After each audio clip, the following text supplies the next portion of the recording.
Folsom Lake to Lake Tahoe, your backyard, where freedom grows. Oh, tall and strong as a cedar trees, it's liberty in EDC. Hey everybody, welcome to Liberty in EDC. I'm your host, Daniel Norman, and we're here with Brian Johnston, who is the chairman, you said? I'm the chairman of the California ProLife Council. It's the state affiliate of the National Right to Life Committee, and I work at the Western office for National Right to Life. Okay. Oh, where's that at? It's in Sacramento. Oh, okay. National Right to Life is made up of 50 state affiliates, one in each state. And in turn, each of those organizations and National Right to Life itself is a non-sectarian and non-partisan organization. What does that mean? Well, basic non-sectarian means that we're not of any particular religious background. Okay. You can be religious, and we can talk about that later, Mm-hmm. but this is not a religious issue. The issue in Roe versus Wade and the issue in the right to life is, are the laws going to protect innocent human lives? And that's a predicate of our society. That was in our founding documents. And that's where we get the phrase right to life. Mm-hmm. It's yeah. Where's that at in the founding documents? Oh, it's in the Declaration. The Declaration of Independence, the very first paragraph. We hold these truths to be self-evident. Very important premise. It's a self-evident truth. It's not a truth that I have personally. In other words, this is true. And it is that all of us are created equal, endowed by our Creator with certain inalienable rights.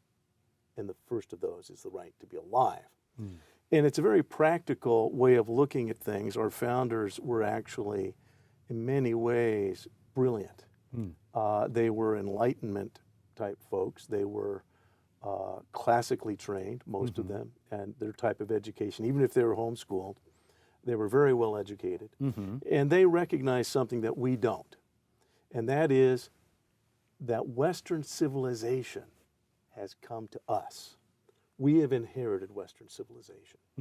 They were at a unique moment in time where they could start a new country. And so they took the best of what they had been given, the distillation of all the best thinking, the best forms of government, and they put that together. And really the right to life goes back and has been an aspiration of mankind through Western civilization. Probably the best expressed is through the English tradition with the Magna Carta. That's where you first see it actually represented. And that's in the 39th chapter of the Magna Carta. Okay. Now, what's the Magna Carta? Remind us of that. Oh, I'm very sorry. Yeah, the Magna Carta, it's also known as the Great Charter, the Great Agreement. And it's from the year 1215. And at that time, the Normans ruled England. Like me. That's right. The Normans ruled England, but there was a lot of conflict. And the Anglo-Saxons were being oppressed by the Normans, but they're already absorbing into the culture. And it was clear that the king at the time was oppressing people, using the power of the government to control other people. And long before that, this has been a debate, really since ancient times. What's the role of government? So quickly back to the Magna Carta, it established, that the government needs to have limited authority. And the earls at that time forced King John, to sign the Magna Carta, which was a written agreement that his powers would be limited. He could still be king. Now, that's very important. We need a government, but that the purposes of government were to be limited. And that's where Americans got the idea. Yeah. Americans got that idea that you need government, but you need to control and limit government. And in our founding documents, what is written is that government has certain duties. And its first duty is to ensure the rights that God gave us. We have a creator. Right. And, folks may say, hey, well, gosh, we're not a Christian. No. We actually are a non-sectarian nation that believes in God. And why do you say that? Because if you have any money in your pocket, every piece of American money proclaims it, that there is a God. But also common sense proclaims it, that the government didn't create you or me. Right. The government might have all the power at the moment. They have a lot of power, but they didn't make you. In fact, it's the other way around, that government is created by mankind to kind of set things right. Right. And so Yeah. it has responsibilities. And so, So just kind of, get back to what you're saying there. Yeah. So you're saying that, government, it's not that the government gives us rights. The government is there to protect our rights that we already have. that's right? exactly the point of the American founding, that we have God-given rights. And the purpose of a just government is not to give you goodies, but to protect your God-given rights. And then you can go and pursue what you think is right.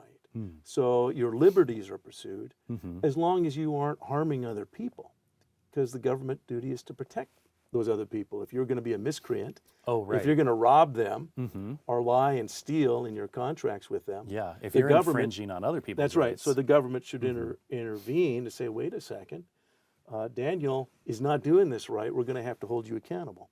It's the reason all society exists. The reason we have policemen with guns and badges is because the duty of government is to protect those that cannot protect themselves, and especially to protect the innocent. And so that was established in 1776. It was something that Americans inherited from coming from Europe and those Western civilization traditions. But it's essential in order to have a just society. And as, again, the founding documents say, for this reason, governments are instituted among men. It's the reason we have a government. So the right to life is the very first one. Yeah. And up until 1973, every state in the nation, every state, even California, had laws that respected a human baby in the womb. That's a human baby in the womb. Sorry, up until what date you said? 1973. Wow. Okay, so very recent. That's Very past recently. 50 years. That's right. And it's the Roe versus Wade decision that changed that. And in the Roe versus Wade decision, the Supreme Court took authority to itself that did not have. And if you read the purpose of the Supreme Court is not there to make new laws. Right. Legislatures make laws. Congress, the state legislature, they make laws. Though it's kind of turned into that, hasn't it? That's right. The courts, what are known as activist courts. And this is probably the most extreme example of an activist court creating new laws. And so Roe versus Wade overturned the laws of all 50 states that protected babies in the womb as vulnerable. They're the most vulnerable, and you might say the most innocent. That's the reason those laws were there in every state. And it's interesting, we won't have time today because it's a little bit of detail, but these laws were reinforced after the Civil War, after slaves were freed by the law. The law said, wait a second, that violates our premise that you can own a human being and actually own and kill a human being you own. That's what slavery was allowing. We ended that with the 13th Amendment, then the 14th and 15th. Those laws were to protect human beings that couldn't protect themselves. Yeah. A certain doctor, he's one of the founders of the American Medical Association, said, you know what? We now have ended this terrible scourge of slavery. We need to make sure that the scourge of abortion is ended. And that was, that was an amazing doctor. His background, he was from Massachusetts, but he is the founder of modern gynecology. And that's Dr. Horatio Storer. Okay. S-T-O-R-E-R. Very few people know about him. I've written about him, and I think you've mentioned you've listened to the radio show and podcast. Dedicated some time to him because. And what's that podcast, real fast? Since we brought it up. That's right. Since I brought it up, that's Life Matters, and you can see the webpage lifematters.life, and you can subscribe there. But it's also a radio show. It's heard in the Sacramento area on KTKZ. Okay. And that's a Sacramento Salem affiliate. Sundays at noon, Okay, KTKZ. awesome. And what we do in that program, it's a half hour dedicated to getting in depth as to why the right to life is significant. So we've just been touching on where the laws came from, why we have laws in the first place. Yeah, it's giving us a good foundation here. That's right. We need to have laws. Society exists so that those that can't protect themselves are protected. And that's the reason we come together in society. That's the reason we have El Dorado County sheriffs and others to protect the vulnerable from those who would harm them. Yeah. Yeah. That's why we have laws and all right. that stuff. Yeah. Awesome. Yeah. So, what is the pro-life stance exactly? Well, basically it's this, and we really have touched on it, and that is that innocent human lives need to be protected from those who would do them harm. And so what that means, in the case of abortion, again, it goes back right after the Civil War, under common law, which goes way back to England. Under common law, that child was protected after quickening. And if there's any mothers watching, they know what quickening is. That's when you feel the baby kick. Oh, okay. So this was the first objective sign. Again, our laws are based on objective facts. Very important. A misunderstanding, we've talked about this before. You can be of a Christian faith or any faith, but what you do when you make laws that govern other people, you need to make it based not on your personal ideas, but on objective facts. Objective facts, self-evident truths. And so the laws regarding abortion under common law, which came to us through England, common law said that after quickening, that is against the law. Okay, so that's a sign that there's a live human in there. That's right. That's an objective sign. We know that's a human baby now. We know that baby needs protection. But it was Horatio Storer, when he went to Scotland to study. He studied at the University of Edinburgh. He was from Boston. He was an anti-slavery guy. He was a doctor, trained as a doctor, but he got deeper training when he went to the UK, and specifically, if you go into medicine in the UK, you don't go to Oxford, you don't go to Cambridge, you go to Edinburgh. Oh, okay. Very important. So he went to Edinburgh and studied medicine, and he studied child development.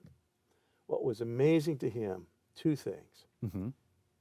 England had long before ended slavery. We were fighting slavery. This is he went there in the 1850s. Yeah. And he was anti-slavery. We had not ended it. In fact, we were expanding slavery. If you don't know the story of American history, many people don't understand actual American history because our public schools don't teach in depth what happened. Slavery was expanding because of the Dred Scott decision. And that was in 1850?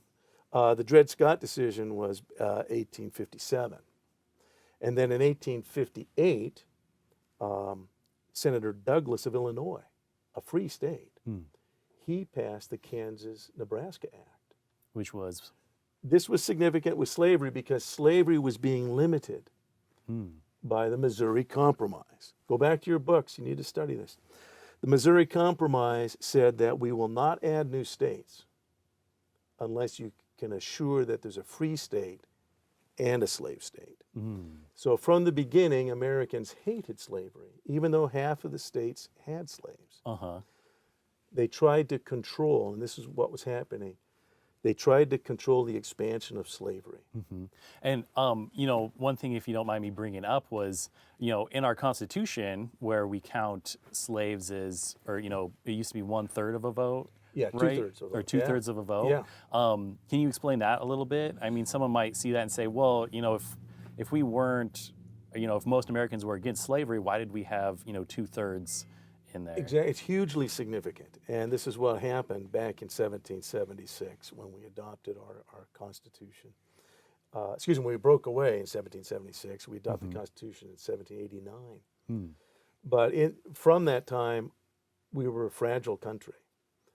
We weren't supposed to be a country. We're supposed to belong to the Brits. Right. And we established it based on those individual colonies, and each of them had differences, nuances.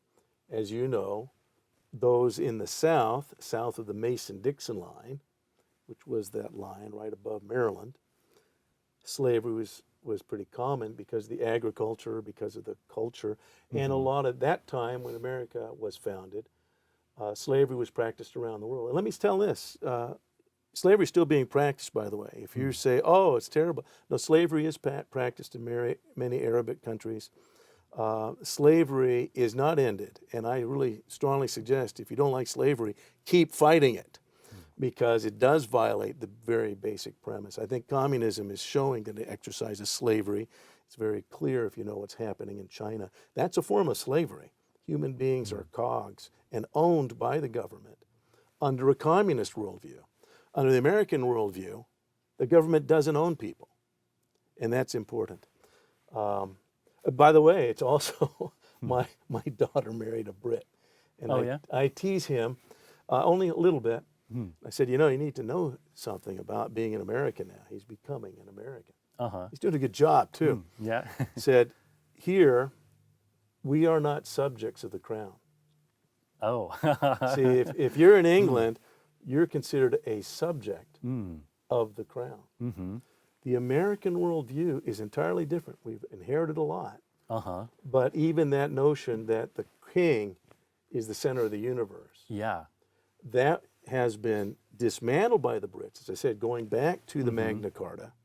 And then there were several others. Again, Americans don't realize that ours was not the first Bill of Rights, that the English had a Bill of Rights as well, to continue to limit and control government. And so even this idea of controlling government and reinforcing that government has a job. Right. Its job is to protect lives. That's the purpose of government. Yeah, and I think something that's important to point out too is for like the mass majority of our, mankind's existence here on Earth, that the individual hasn't been considered sovereign. It's like the king's been considered sovereign, and then whoever's closest to the king is, Gets the power. They get one step away from being less sovereign, and people on the bottom are, their property essentially, and I think we just take that for granted nowadays, that we have individual sovereignty. I feel like or at least my generation, I feel like that's not a well-known thing. Like, we just take for granted that we've had this forever, and we haven't. That's exactly right. It's a fragile thing. It's freedom is very fragile. In fact, as has been said, that eternal vigilance is the price of liberty. You have to watch for that, because government will continue to expand. Government by its nature, and it was actually a British philosopher that pointed that out, but the government by its nature is going to expand and expand and try to control people and bring people under its wing. And it'll sound benevolent, but all dictators say they're benevolent. But it's because they want to control things. It's only in America that philosophy gets turned on its head. That no, the government isn't what gives me my rights. I have been given the right to be alive by my Creator. Right. And government has responsibilities. We need to hold the government responsible. Yeah. And that's an American idea. It's the basis for freedoms around the world. Right now, as we're speaking right now, in Hong Kong, those folks in Hong Kong, they have built a Statue of Liberty and put it on one of the hills of Hong Kong. They use the American flag as they march through the streets. And very few Americans realize this is happening. Yeah. These people are oppressed by a communist nation. They had been free, and they had been a part of the British Commonwealth and had the freedoms that many Brits have, but all of that's being taken away now. Yeah, the British gave it back to China, essentially. That's right. They did that as the empire was closing down. And the problem is now China says we're in charge. Human beings belong to us, and the human beings and the prosperity of Hong Kong, that belongs to the central government of China. Well, the problem is that prosperity came about because of freedom. Yeah. And you see, look at Venezuela. Venezuela was the most prosperous nation in South America. They have more oil assets than any other nation in South America. And that's what made them prosperous. But the communist Maduro government, and now the ongoing tragedy, is that their philosophy of government changed. Tonight, we're now recording this on, what's today's, the 15th? But tonight, October the 15th, we have two people who are socialists, who are debating for the Democrat. Now, in fact, all of them are basically socialists that are debating in that platform. But Bernie is saying, well, he really hates Elizabeth Warren because she says she kind of likes she kind of likes the prosperity that has come through a free country. he is a Marxist. Yeah. That's being debated on the stage of the Democrat Party in the United States of America. So it shows Yeah. that people don't understand what these ideas bring. Uh-huh. You have to look at their fruit. Back to the right to life. Yeah. Yeah, the right to life really is the predicate for all of that. That we're free as human beings because, you know, if I don't have the right to be alive, if someone else or someone who's in good standing with the government Yeah. can take my life, the government has approved of that. Now I don't have the right to life. What is the right to keep and bear arms? What is the right to be secure in your person, paper, and property? If there isn't a right to life, if the government can say, no, there's certain classes of people that we're willing to have eliminated. So this began in '73, a very sweeping decision. It isn't just that it legalized the killing of babies. And that's Roe v. Wade we're That's talking about? Roe v. Wade and its companion decision, Doe versus Bolton. Which, that one's lesser known. It's lesser known, they're both abortion related. They came down the same day and they're interlaced. They're both written by Justice Blackmun. And it was the state of Texas dealing with Roe v. Wade. And then in the state of Georgia was Doe v. Bolton. Both of them were dealing with those state laws. He got the court to overturn not just the laws of those states, but of every state in the nation. As I said, even in California in 1973, that child, you could actually take its life if, in cases of, starting in '67, this happened, rape, incest, life of the mother, severe fetal deformity. So you give that litany, and a lot of people that are listening, they actually think, oh yeah, those are hard cases, so we should have abortion for that. Of course, that's less than 2% of all the abortions done. Yeah. But that was in the law in California up until 20 weeks. After 20 weeks, you couldn't kill that baby. No matter what. That baby's big enough to hold in your arms. Yeah. So that was the law in California. Roe versus Wade and Doe v. Bolton struck those laws, not just California, but all the laws in every state. It was a sweeping and draconian government imposition that says, no, human babies are property, just like Dred Scott's decision. The Dred Scott decision said slaves are property. Human babies are property, and you can kill the property you own. It's a property of the mother. This was a sweeping decision and has really cut into our cultural values. It's attacked the principles of the law, as I mentioned. The purpose of the law is to protect those that can't protect themselves. Yeah. But it's also cut into medicine, because medicine, Yeah. going back through Western civilization, a doctor in Western civilization has always sworn. Yeah, the Hippocratic oath that they take. is- Exactly. That's right, that I'll never harm my Yeah. patients. I will never harm them. And yet that's exactly what you do in abortion. You're hiring a physician now to kill that baby. And you know it's a baby. Sorry. Science, it's not mere opinion. It's an objective fact. Science has demonstrated that. We know that. Yeah. Yeah. Can you talk about that more? Yeah. Because I think that's, one of the big thing that people on the pro-choice side challenge, that, life doesn't begin at conception. I don't know if they actually have a definition for when life begins, but No, they intentionally don't, yeah. because that would mean there'd be some accountability. It would be at that point then you couldn't kill a baby. And so they completely have made it vague. And that's what Justice Blackmun himself encouraged. We don't know, and that's a debate. It's not a debate.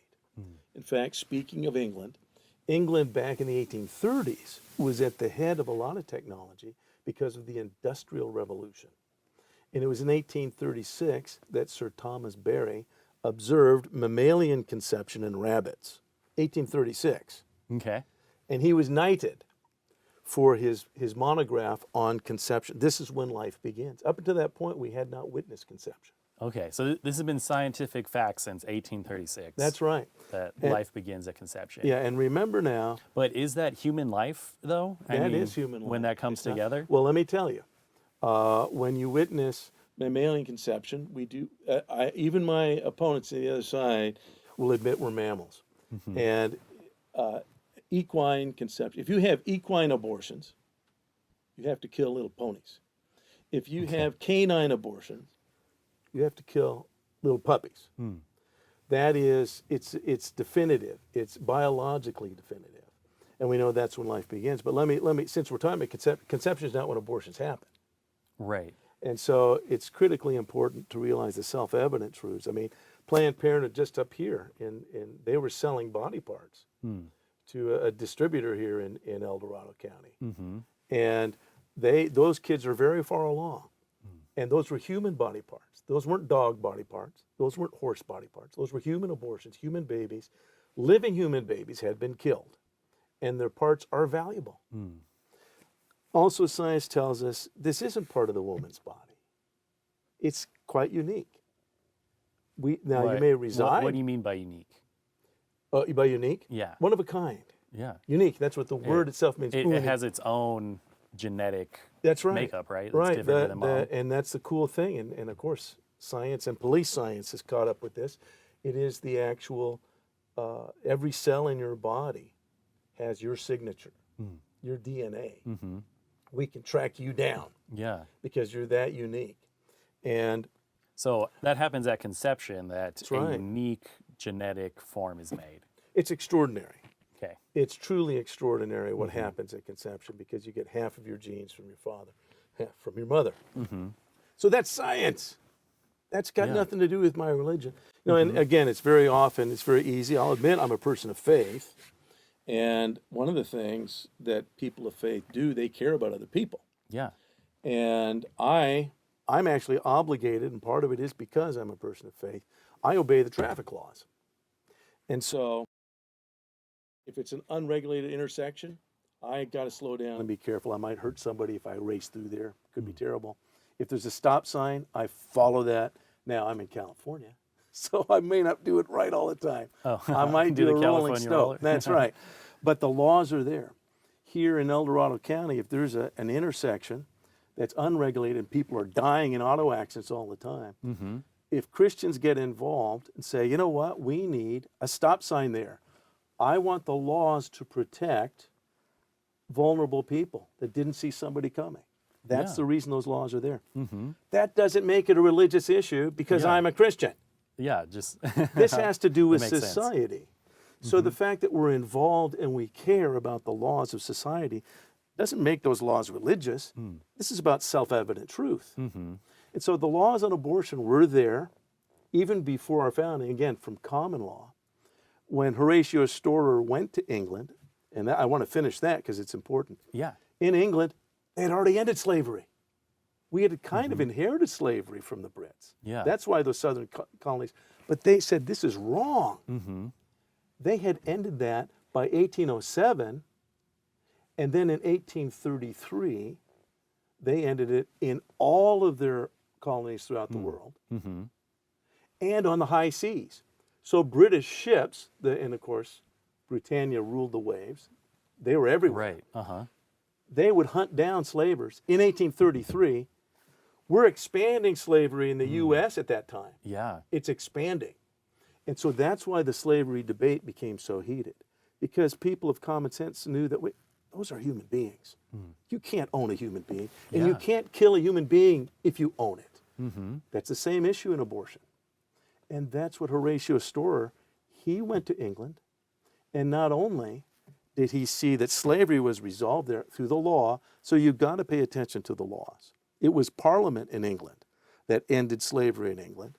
And it's going to be your state legislatures, whether it be Sacramento and the various states, once Roe versus Wade is overturned, and we can have laws again. That's something I want to talk about too. Is I think there's a common misconception that's put forth in the mainstream media right now, since we do have new justices on the Supreme Court. Yeah, and they believe in the Constitution. It's amazing. Yeah, and you know, and they're making it sound like if they the Supreme Court overturns Roe v. Wade, that is just going to be like, oh no, abortion is going to be totally illegal now everywhere, and that's not true though, right? That's right. It's not true. And even some naive pro-life people think, oh, the Supreme Court's going to. They're not going to fix everything. They're going to put it back on you, because we make laws. Right. We live in a republic, and we elect lawmakers. And each of those states had passed those laws. Well, one of the things, I'll get to this, and it was back to Horatio Storer. Remember, he went to UK was studying medicine. He called Yeah. the baby, again, he's the father of gynecology, modern gynecology. Mm-hmm. And he studied childbirth, and he said, that child is my second patient. Mm. He always was dealing with two patients. Yeah. Coincidentally, not only had the Brits long before ended slavery, they ended abortion. The Brits had ended abortion, and this was in 1860, actually. So Wow. right at the time our slavery issue was hitting, that was in the past for them. Mm-hmm. In 1860, the British Parliament, again, it has to be passed by laws. Laws are good things. Now, is abortion still illegal? Well, Over no, there? that's been because of the 'Cause progressive there's been- mentality. Yeah, Yeah, there has been changes. yeah. Right? There's been changes, and part of that is the ongoing battle of ideas. Yeah, I Yeah, remember there's- about a year ago where I guess Ireland was one of the last. Ireland is one of the last. Ironically, right now as we speak, at this very moment, that law from 1860 Mm-hmm. from the UK, that still applies in the north of Ireland because it's still in the UK. Uh-huh. And that law from 1860 is called the Crimes Against the Persons Act. Mm. And because the Brits had witnessed mammalian, they knew that life began at conception. Yeah. All of their medicine and medical science confirmed life begins at conception. Mm-hmm. They made abortion a felony in 1860 because it's a human being you're killing. And so the Brits were far ahead. Again, imagine Horatio Storer, one of the founders of the AMA, when it was a good association. He saw that and he realized that they've ended slavery and they've ended abortion. I'm going back and I'm going to make sure that America protects those babies. And he went state to state to make sure. The reason he went state to state, and again, people who understand the Constitution in our 10th Amendment, it says anything that the federal government doesn't deal with, the states deal with. So in the states, homicide laws, different states have different definitions of homicide, murder statutes, different regulations of the profession. Some abortion laws are in the business and profession codes about doctors. Really? So it's left to the states. Under the 10th Amendment, anything the federal government doesn't handle, the states are supposed to handle. Uh-huh. And so the abortion issue, that's why states had different laws at 1973. California had these liberal laws, but many states said, no, you just don't kill babies. Sorry.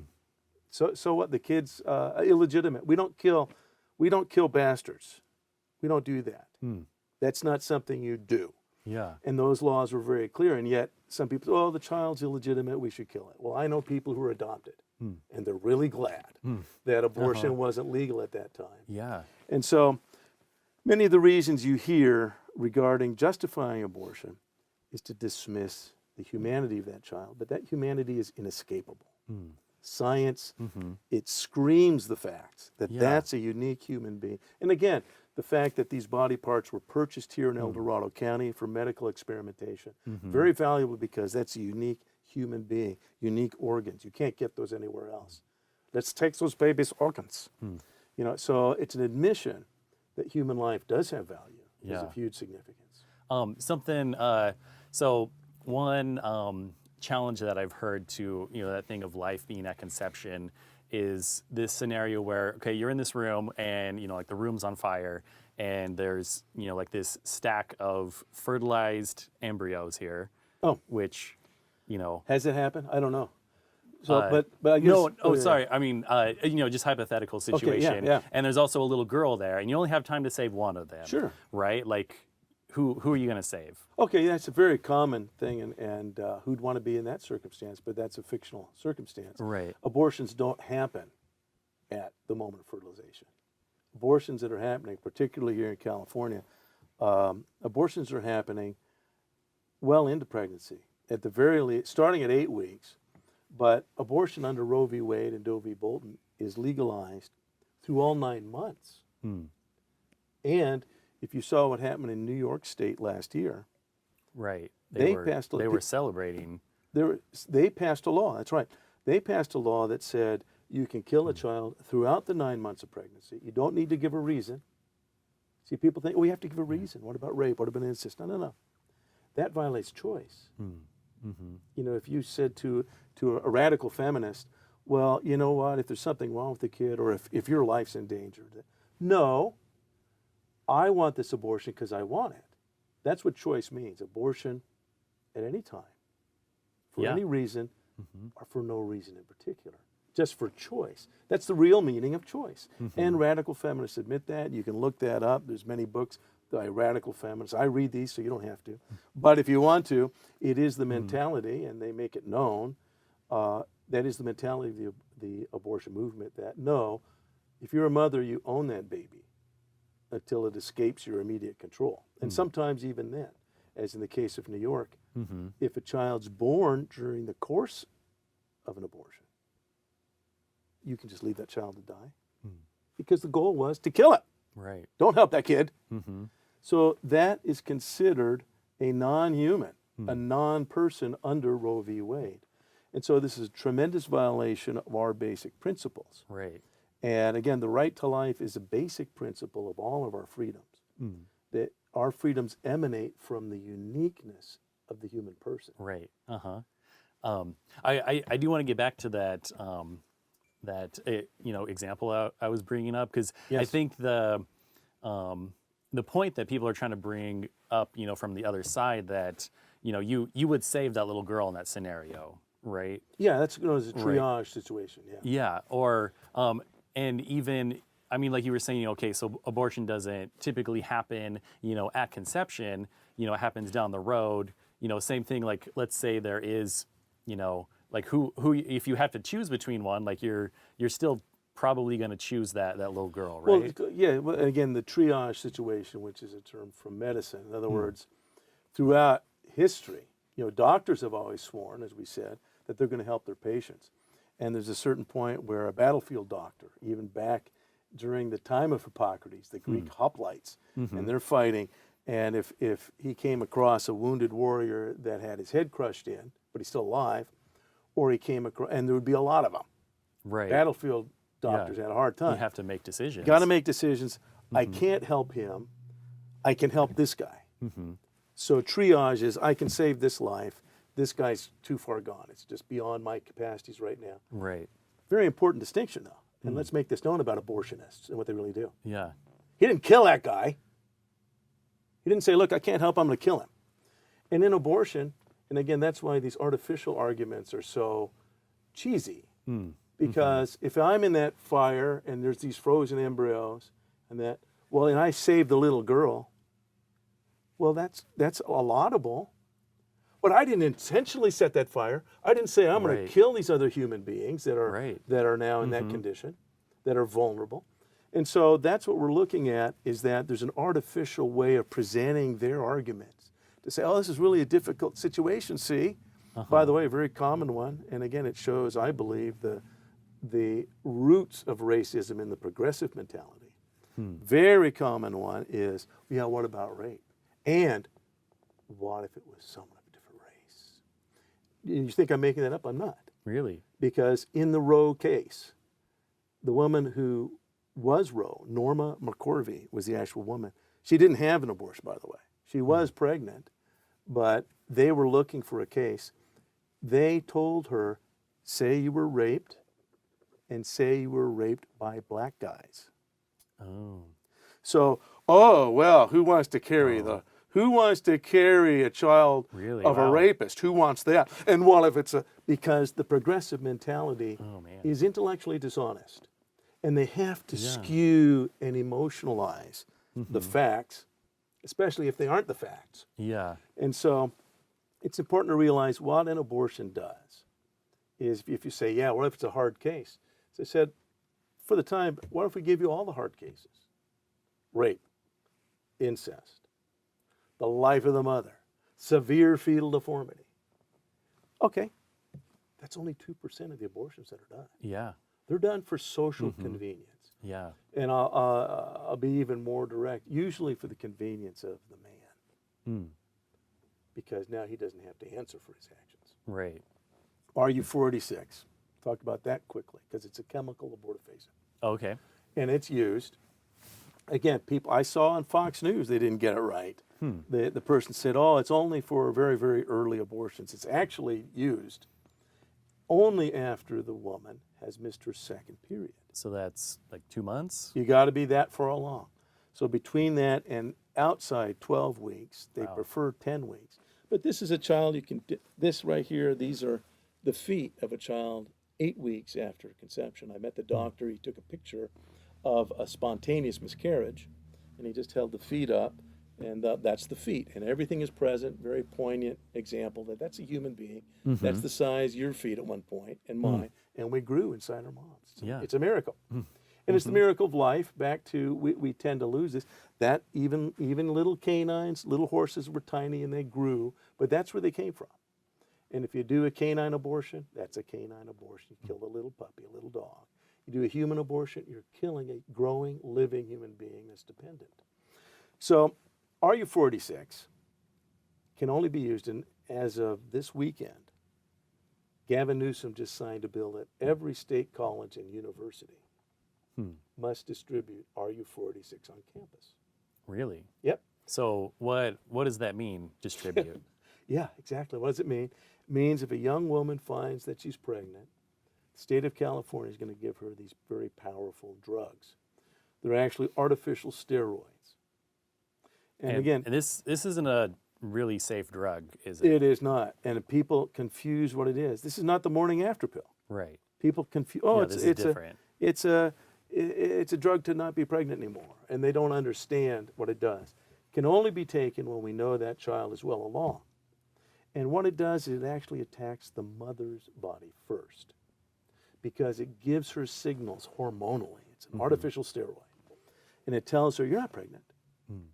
And so her body shuts down what it's supposed to do naturally as a mom. It is to give nutrition and help that child grow. So hormonally, it shuts down. And what happens is the child withers on the vine, you might say. The child is dependent on mom.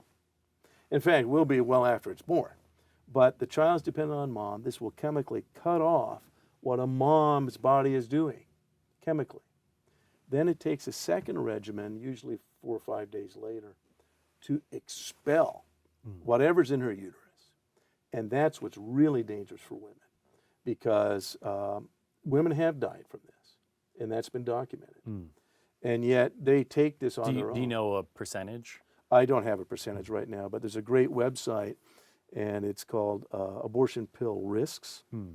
And it's available on the web, abortionpillrisks.org.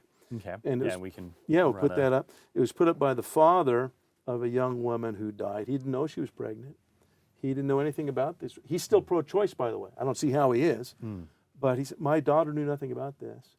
He didn't know she had taken those drugs, but she had died from internal bleeding. And she hemorrhaged and she died. And he was stunned that they didn't help him. They didn't tell her of the complications. And so he has put up this website, and it cites not only her story, but many other stories of young women that have died taking this drug, because it attacks her body first. Yeah. And that's what people don't realize. Are they still not informing people of the risks? Oh, no. I mean, if they're just distributing them at... That's the problem. There's de minimis requirements. And it's very important to realize really how this is being used. I hate to bring it up, but there's so many cultural examples that are in line with this. Again, this is October 15th of 2019. Check your papers. The Los Angeles Times today issued an article that said that 1 out of 4 young women on California state college and university campuses, 1 out of 4 say they've been sexually assaulted. 1 out of 4. So you go to state college and, hey, it's a time of license. You have license with sex. It's cool. It's just part of freedom. And there's no accountability. And as I said, I've actually seen, it's the man that gets off the hook. The man wants these abortions to take place. Years ago, when I was young, this has been 1979, myself and another young woman, we would be in front of abortion clinics praying. And she would talk to the young woman. I would talk to those accompanying her. Sometimes it was parents, very tragic. The parents didn't want this happening. You're going to finish college. You're getting an abortion. But often it was the boyfriend. And on more than one occasion, I got punched. There was no discussions, no touch. We're getting this abortion because it's to the benefit of the man. Harvey Weinstein, now one of the most notorious, rapacious men where? In our culture, a Hollywood icon, the #1 promoter of abortion from Hollywood, promoter of Planned Parenthood, Jeffrey Epstein. Jeffrey Epstein, there's so much there we're not going to find out because I guess he accidentally killed himself. But apparently very powerful people like using young girls for their sexual gratification. And when you do that, you just might get her pregnant. You got to solve that. What's the solve? Quick, easy abortion.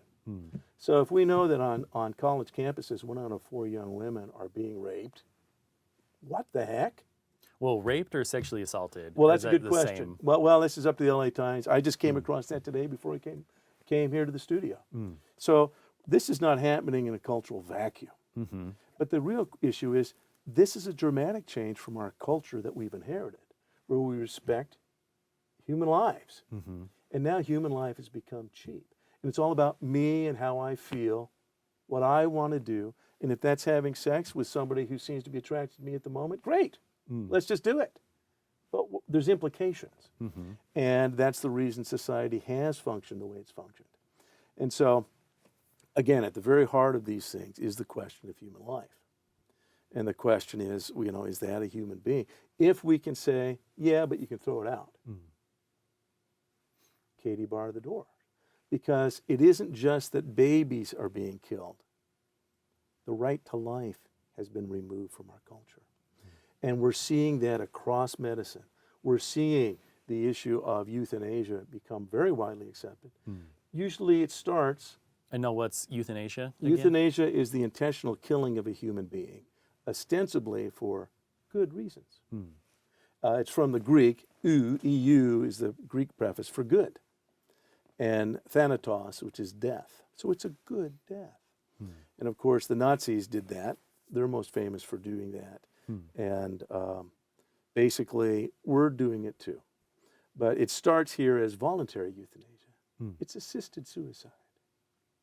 We'll just... Now the doctor can be hired to kill someone if they asked.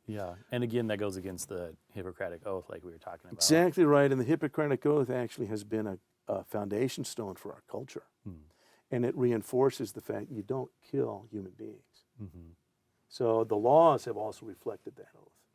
And the law itself is reflected. We're looking at Western civilization being destroyed before our eyes. And unless we recognize what is the pillars of Western civilization, that the right to life of every individual is a predicate for the freedoms we have, and it's longed for. And you said it so well, Daniel. It's actually a rarity in the earth. What the American experiment is a rarity in human history. And it's a thing to be cherished and fought for. And we need to understand what it is so that we reinforce those laws, so that we reinforce these vital foundation stones. So that's the right to life. Hi, my name is Jeff Gutierrez, one of the owners of True Value Hardware on Missouri Flat Road. My parents are the original owners and bought the store 36 years ago. I grew up in the business and had my first day at 12 years old. The first customer I went up and asked for help, he said, yeah, go get someone older. I still get that response today, but now it's a compliment. Stihl and John Deere are rated the best in their respective industries. And here at True Value, we have the benefit of carrying and being the local dealers for both of those products. I've always looked at being a salesman as you got to love what you sell. If you love what you sell, it's not gonna feel like it's a job. You're just getting the right equipment for the customer. The great thing about our store is you can do everything through the store here. We have a repair shop, we have rentals. If you don't know how to use it, we go over everything when you rent the product. I myself am a new homeowner, so I am getting an idea of everything that I need for home renovations. Everybody's got a different job, and we want to be a part of that job and help them through that job.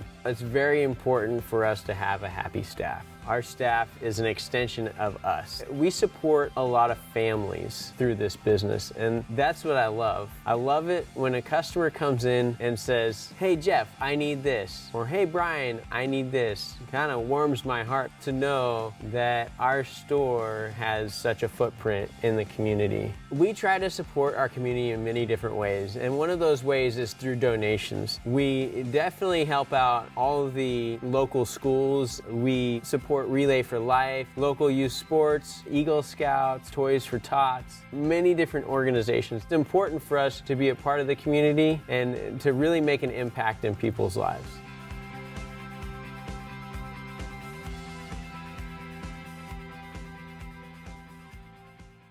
A lot of women feel trapped by their pregnancies if they're in a situation that they can't.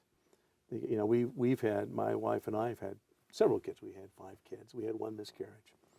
But anybody who's been through pregnancy knows this, and any husband knows this, that mom's body is changing to be a mom. And it's actually how her body's designed. That's how women are designed to be moms. Yeah. It's an amazing thing. And it's one of the, it used to be a joke, you know, mom, apple pie, that's the American, that protecting motherhood has been a very important thing, and that's kind of what we're touching on. It's interesting. But moms are designed to give birth and bring life into the world. It's a wonderful thing, and those with kids know that. But a mom's body also goes through emotional, hormonal changes, and she actually needs protection and help. And good dads know that and help them. It's, you know, it's a good thing to open doors for women, and particularly for pregnant women. There's certain traditions we've inherited from the foundational elements of our culture. But if those have been abandoned, and women are the same as men, and no, you don't take care of being pregnant, no. And if those vulnerable emotions can be manipulated, which they can, and abortion will get you off the hook. Yeah. And many of these young women find themselves in a circumstance, man, I don't know what I'm going to do. How am I going to raise this kid? I want to finish college. I want to make sure I do this. I have these plans and those plans. And so she feels culturally forced, and that culture is now forcing her to do that and tells her, oh, you need to go out and be a CEO. Don't you dare raise this kid now. Kill this one, have other kids later. Human beings are disposable. Well, of course, that's the premise of communism. That's a premise, really, of most other cultures before the freedoms we got. Human beings are disposable commodities. If you have strength, if you're the government, or you're stronger than someone else, what's known as the law of the jungle. If I'm stronger than someone, I can take advantage of them. That's the law of the jungle. Other societies have functioned that way. Thug governments, that's the way that thug governments operate. We got the power. We make the laws. And, you know, you can complain all you want, but we're largely benevolent government. You're going to do what we say. And the communists are saying that now in Hong Kong, that those people are chattel, are property of the communist government. And Roe versus Wade says that regarding human babies in the womb. And specifically has taken away the premise that human lives should be protected under the law. And that's why we have euthanasia. That's why we have this objectifying of the human person. It's a thing. And that's why ultimately, you know, Winston Churchill said it best, you can always trust Americans to do the right things. Eventually. And eventually, we address that injustice in slavery. We got it right. No, you cannot own another human being. Yeah. You cannot kill another human being you own. That goes against the moral order of the universe. And we're going to stand for that. And so America has a rich tradition of respecting the vulnerable, of giving credence to those who seem unlovable and unlikely. Some of the most unlikely people have created amazing things. And so just because someone's handicapped, doesn't mean they're less of a person. Doesn't mean you go out and kill them in the womb. Yeah, that's become very common in a lot of, not just around the world. There are Western cultures that brag about killing handicapped infants. Yeah, like Iceland, right?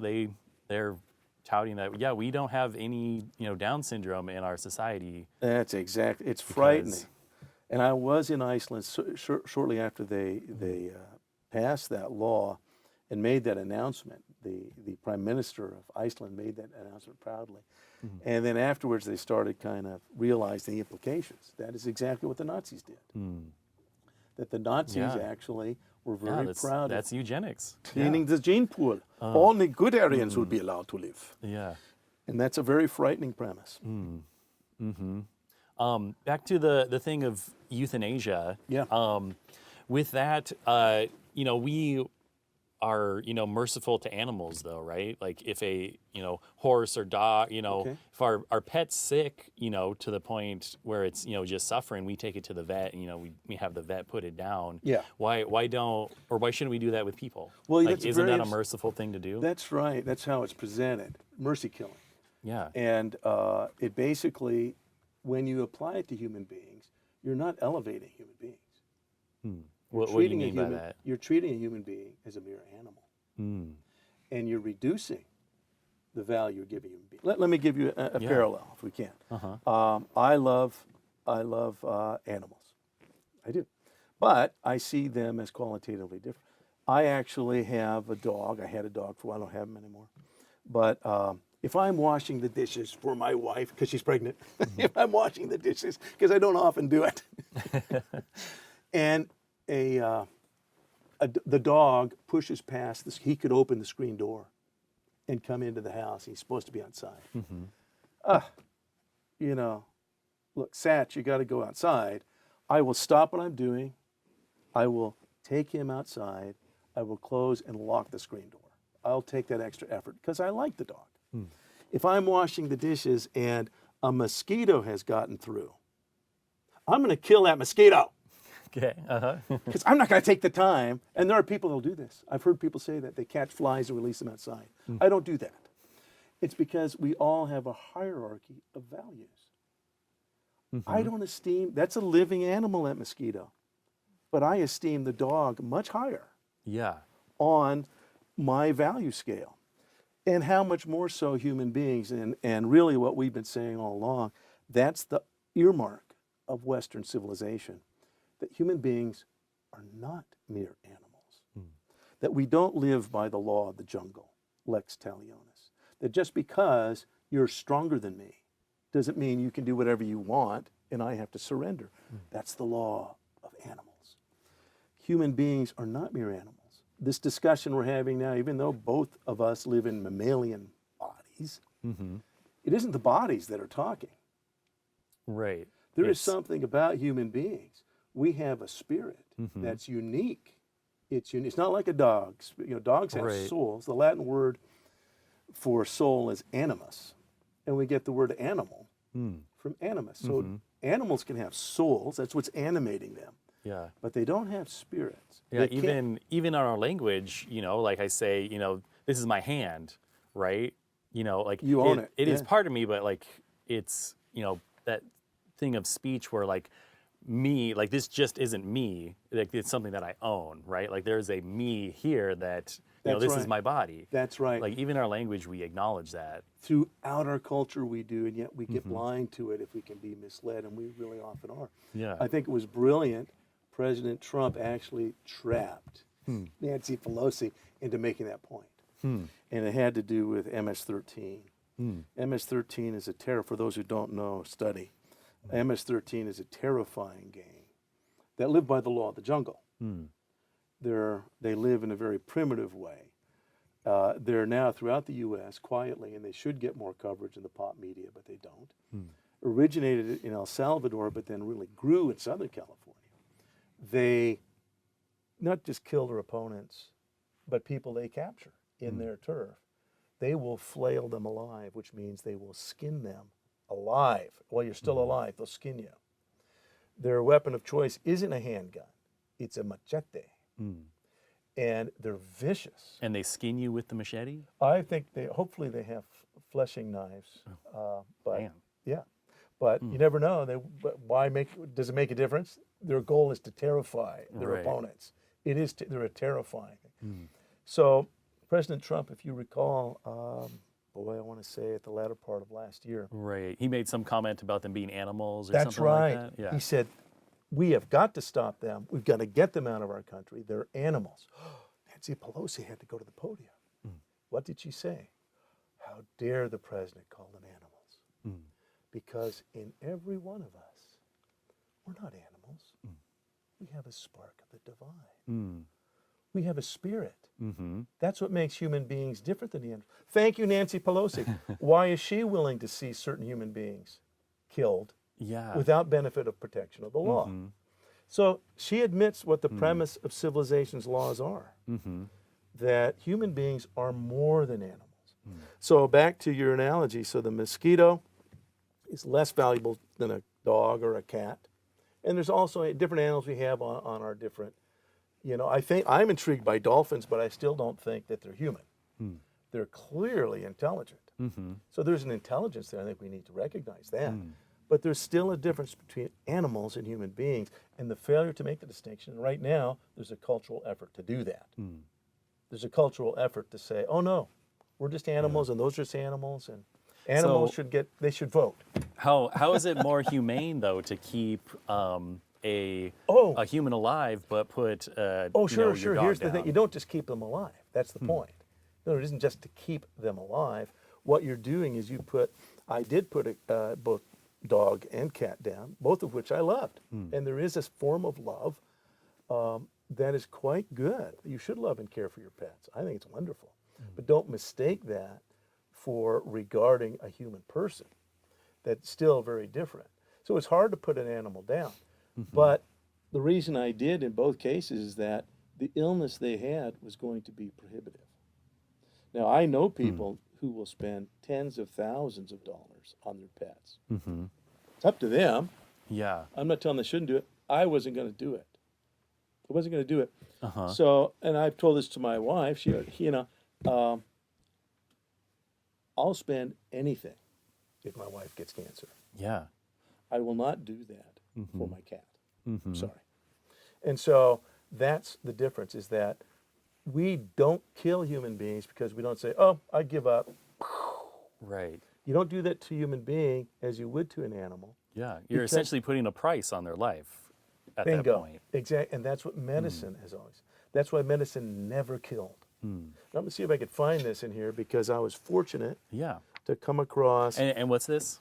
I'm sorry, this is my book, one of the books I wrote. I wrote this back in the 90s, and it's because of this guy. This is Death as a Salesman. What's wrong with assisted suicide? So it's not death of a salesman, death as a salesman.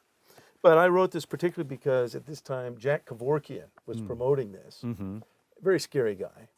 But I was appalled at the numbers of people, my friends, that would use arguments just as you have. So, oh no, we should be able to kill people that are really sick. There's a reason you don't kill people that are really sick. One is you don't know how sick and the number of misdiagnoses are made. The number of people, I'm sure there's listeners of people that have gone into remission. You can go into remission. I know people that go into hospice and have left 6 months later and are still alive. Right. Yeah, because we just don't know. You don't know, exactly. And medicine is extraordinary. It's become even more extraordinary since the time of Hippocrates. And he saw that you don't kill people. You comfort them, kill the pain, kill the pain, but you don't kill the patient. Yeah. Now, what about this? So, we've been talking a bunch about the sovereignty of the individual. So what if, I am sick, I'm deathly sick, to that point of dying, and does that go against my sovereignty as an individual to say, no, I can't kill myself? Like, if I want to die, right. is that going against my sovereignty Whose now? life is it anyway? Yeah. Right, that argument, whose life is it anyway? Yeah, on the question of autonomy, I think we need to recognize that we don't give everybody unlimited autonomy, and that's the case particularly in this issue of taking your life. There's a reason that we have a hired employee of the state, of the government, intervene. If you were to go to the tallest building in Sacramento and want to throw yourself off, a fireman, a policeman, is actually licensed to lie to you, to do whatever it takes. To stop you from To jumping? stop you. Wow. And the reason isn't because we want to keep sidewalks clean. Yeah. It's because you are about to harm a vulnerable member of society, the most vulnerable. And it's interesting, again, in my book, I write about the ancient traditions. And people say, well, in Greece and Rome, suicide is common. Actually, it was actually illegal. Yeah. And the reason, particularly in Greek culture, is they considered a suicide the worst form of killing. Because just like matricide is killing, who's matricide? You know who you kill? No. That's killing your mother. Oh, okay, yeah. that makes sense. Patricide is killing your father. Okay. Yeah. And fratricide is killing your brother. And the reason those are more heinous is that this is an immediate member of your family who presumably they trust you. Yeah. You know, you go to the bed betrayal. tonight, that's right. You live with them. This is the person you live closest to. Oh, You are the most vulnerable member of your family. And so the Greeks actually viewed suicide as being not in your right mind. And they were strongly opposed to suicide. Doesn't mean it didn't happen. Right. It did happen.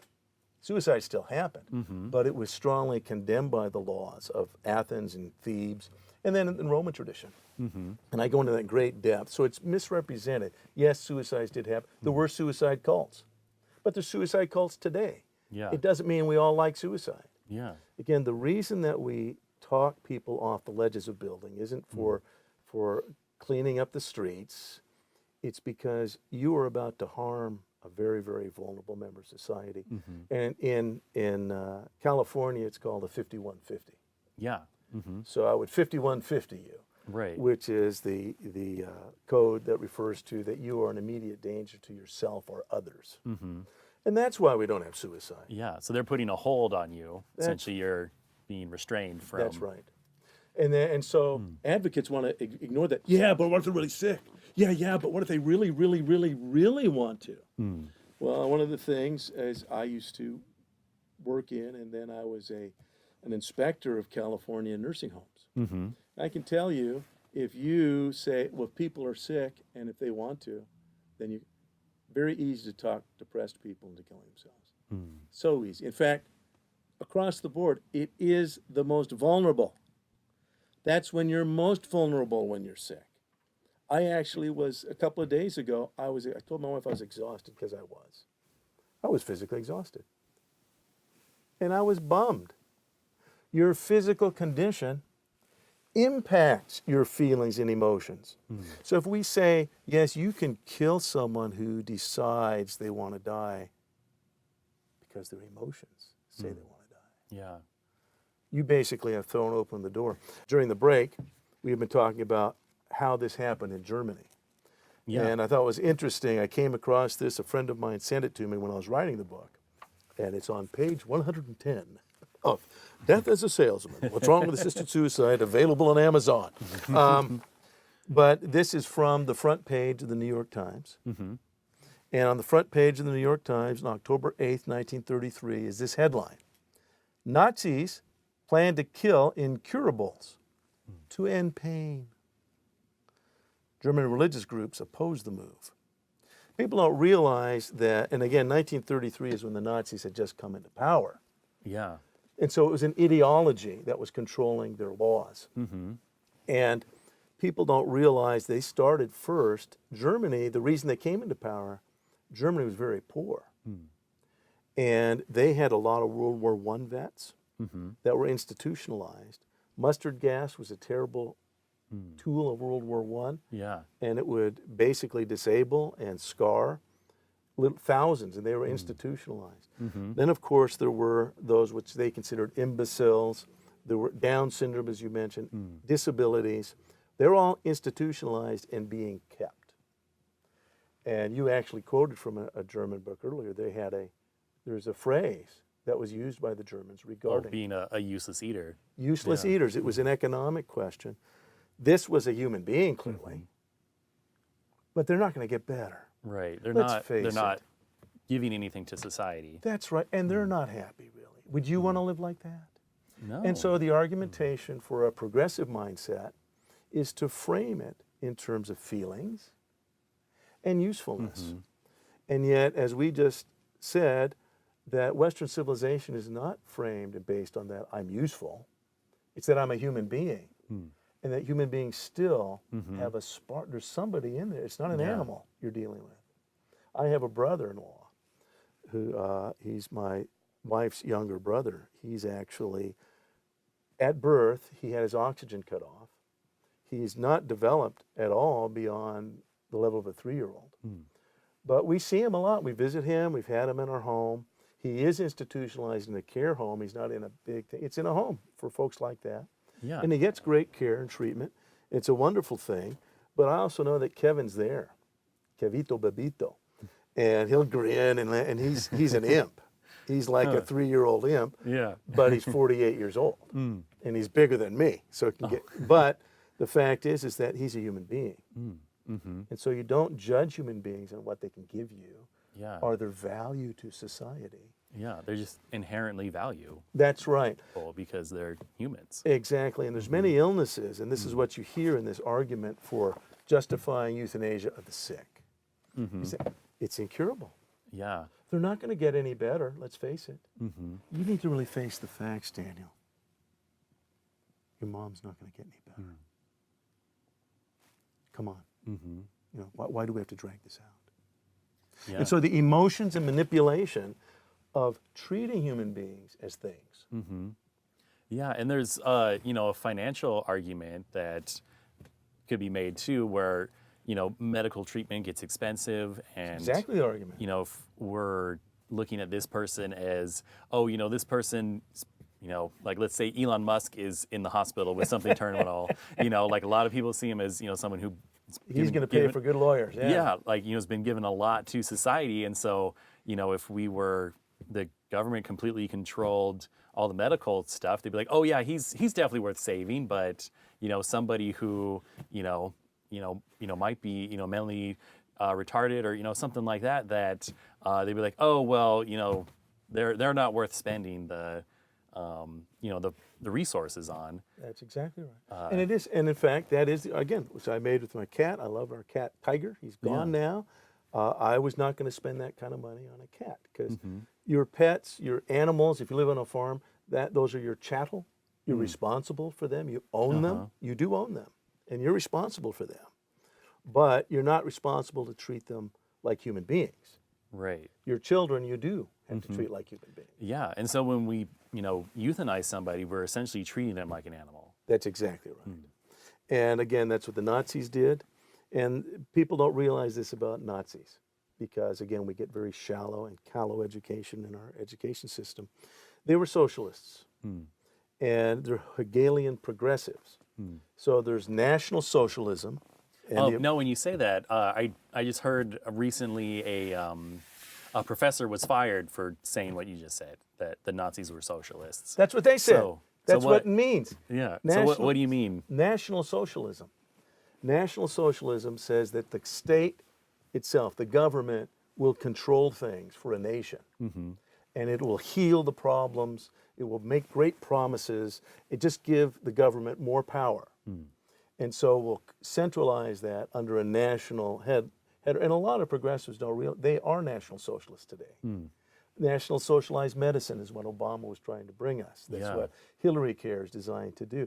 It's that and this is what, again, the National Socialists did do in Germany. One of the first things they did with medicine, and you saw what their medicine then did. Saved money by saying certain people aren't worth saving and protecting. They'll kill them. It isn't just that they keep them alive. No, they'll kill them. And that is a very dire form of government. So National Socialism and international socialism, Marxism, communism, are actually very much related. It's just their emphasis of who's in charge. International socialism really wants all governments to come under this one pattern of everybody's going to share, it'll be great. Kind of the 1984 idea. Exactly. National Socialism will play upon nationalistic tendencies. That's what they did in Venezuela, in Cuba, in Germany. So that was more of they may aspire to international socialism by using the mores and values of a particular nation, as in Germany. They'll make it about, you know, the Aryan race and German traditions. And a lot of it's religious, by the way. It's a belief. You believe the government will help. You believe, it's actually a religious belief. It's a theology that the government is the arbiter. One of the commonest things throughout history, as you said at the beginning of our discussion, that we have a rare freedom in America because going back to the age of the kings, you were supposed to worship Caesar is Lord. If you didn't acknowledge Caesar as a deity, you were against the state. And it's very, very common throughout history to devolve into that. It's actually a primitive form of dealing with life and others. And that's why our freedoms, our individual freedoms as given to us in the American system, particularly the Constitution, very precious. And it's really at the heart of our debates today, any social debate. It gets down to that, but in particular, the value of the human person. Very, very important, and that's what the right to life is about. So let me ask you, if what would you say to somebody if they were in that state where they, were terminally ill, like they want to die? What would you say to them? Well, I have. I've been a hospice volunteer, and I know family that have passed. I've had family members pass. And I do know people that make that argument, have made that argument, and basically, this is what you do. You talk to them. This is throughout history what you do with someone who's vulnerable is you find out what's going on. What is it? And this is what, and again, I have a whole chapter on pain, the most difficult types of pain. Here's one dealing, this is, and the reason I headline this one's called Dealing with Pain. And it literally is, I'm borrowing from a publication of the National Institute of Health on physical pain control. Because you can deal with even the most painful of cancers without putting someone into a stupor. You can control pain. But you know what you can't control with drugs? Emotional pain. All of us know we're going to die. Hope you know that. Yeah, you're going to. Guaranteed. Yeah. And so what the problem is when it really finally occurs to you. I know it intellectually. But when I realize, experientially, it's totally it's when no, this is the time. When you have to realize, it's right. It's coming soon. People are in nursing homes right now wrestling with that. Right now. I'm a relatively young guy. I have to take my shoes off to count the number of people in my immediate sphere that are now dead. I used to, what they're as live as I was, they're dead. We're going to die. When it hits you, that could put you in a pretty deep depression. So what I do and what all good hospice does is you deal with all of the physical pain. What's hurting? Oh, this pain keeps coming back in my spine or whatever. Let's deal with it. And then and we have the medical means to deal with pretty much any pain. It's astounding.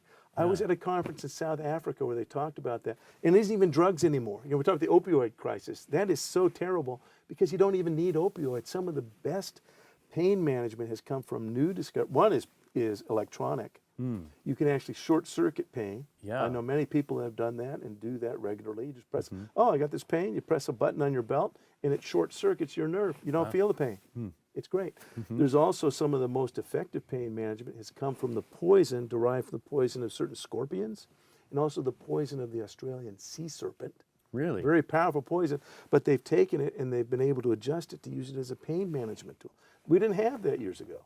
So there's so many resources for pain management. So I have a whole chapter on physical pain, but then I have a separate chapter for emotional pain. Because you know what you need for that? Human beings. Connection to care and to walk you through it.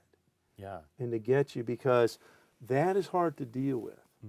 And that's what good hospice does. Not just, and there's a definition of good hospice, because there's some bad ones out there now. Good hospice treats the patient and the family members and friends around that patient as the target of care.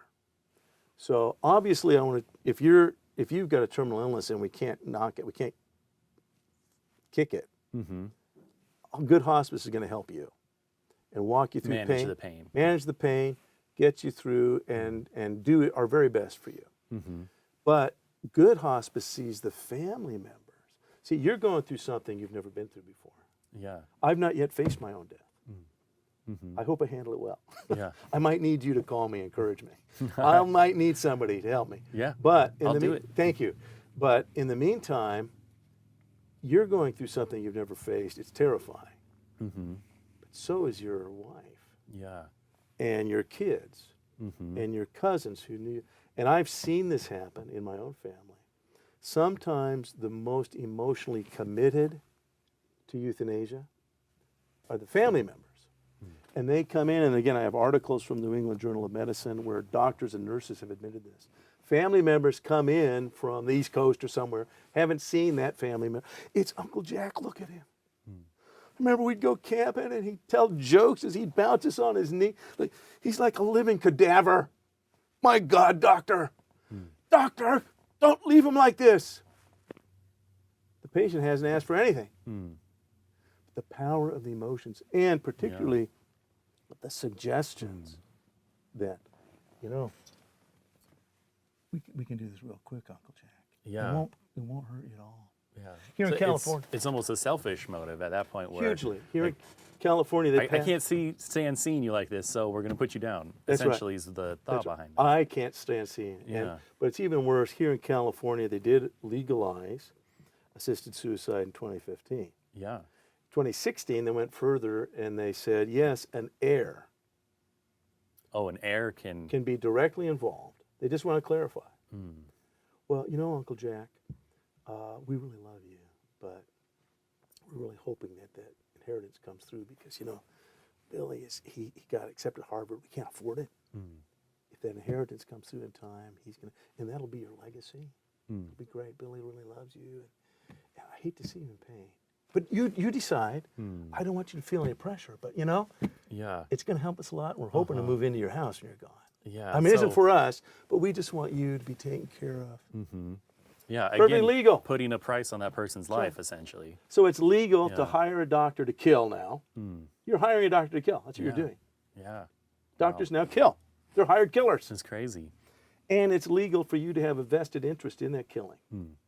So if you think about anybody who reads old Agatha Christie novels, I mean, they're no, because, you know, motive doesn't matter. Motive, weapon, everything's there. It's irrelevant now. It's legal to kill a vulnerable person. We have departed from the mores and standards of Western civilization, and most people don't even know it. Yeah. Most people are just caught up in the fog.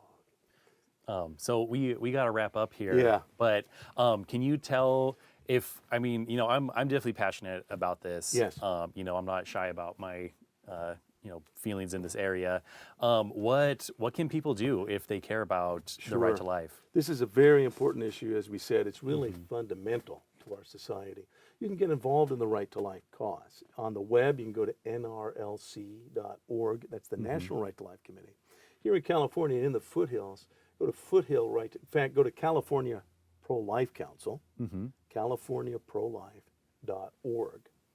And then you can be involved in a local chapter, Foothill Right to Life, which is people who work in the community to make sure that representatives are going to stand for that they don't pass any laws like this anymore, and that they protect, the laws will protect. The only reason that lawmakers will do that is if the people that elect them ask them to.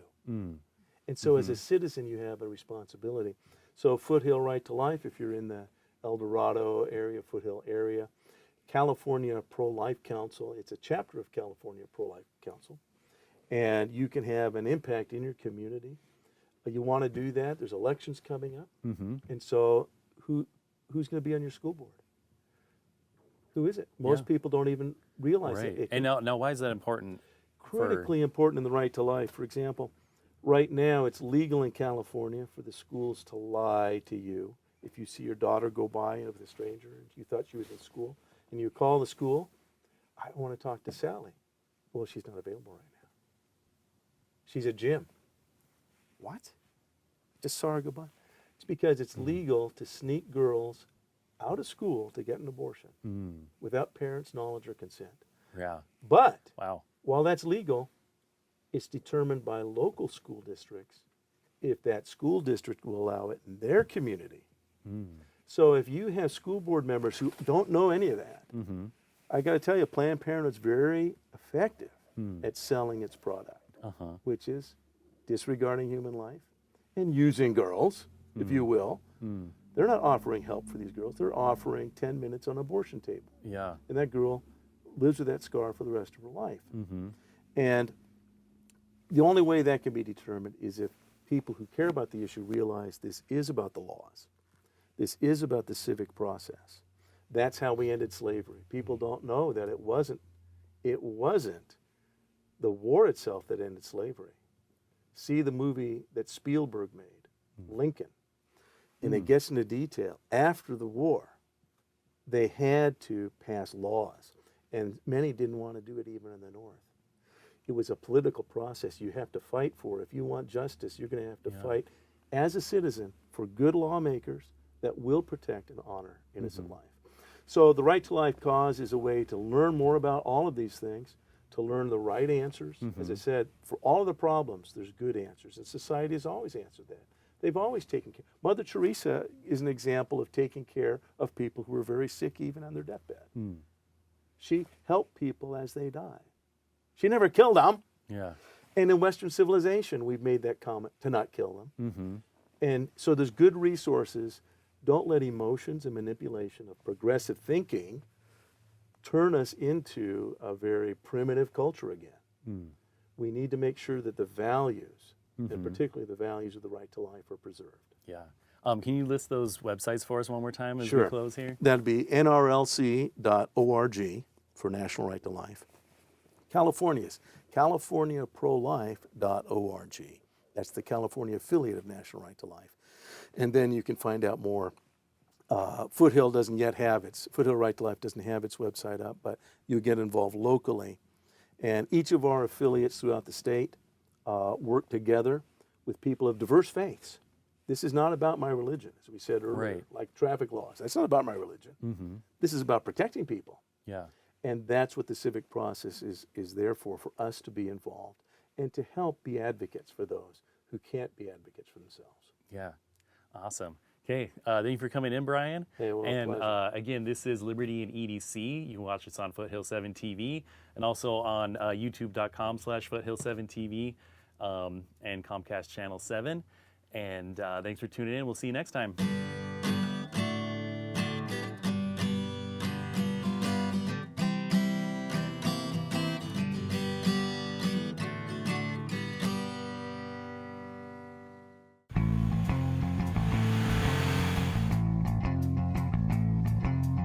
Hi, I'm Rick Rowe, owner of Placerville Polaris and Power Tools.